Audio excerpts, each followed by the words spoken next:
In today's video, I'm going to teach you how to configure a proxy in Brave browser on Windows.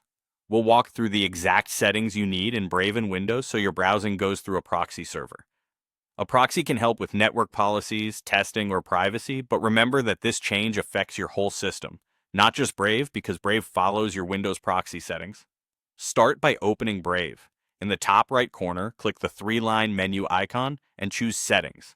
This opens Brave's settings page. On the left-hand sidebar, click System. You'll see an option that says Open your computer's proxy settings. Click that. Brave hands you off to Windows here because the browser relies on the system-level proxy configuration. In the Windows Proxy Settings window, find the Manual Proxy Setup section and turn on Use a Proxy Server. This switch routes your network traffic through the server you specify. Keep in mind, other apps that use system networking will follow this setting too. Next, enter the proxy details from your provider. In the address field, type the proxy server's IP or host name, and in the port field, enter the port number. This works for standard HTTP and HTTPS traffic.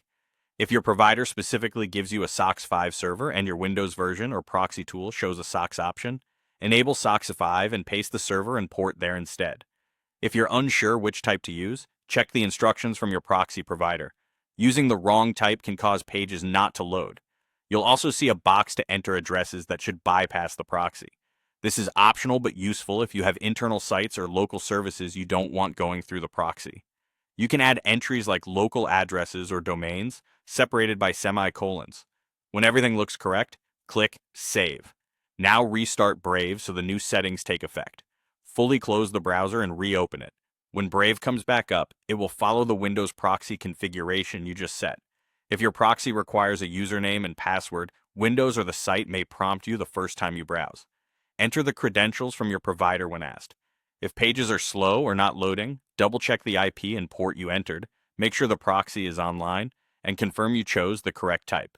When you no longer need the proxy, return to Windows proxy settings and turn off Use a Proxy Server to go back to a direct connection. That's it. You've configured a proxy for Brave on Windows quickly and safely.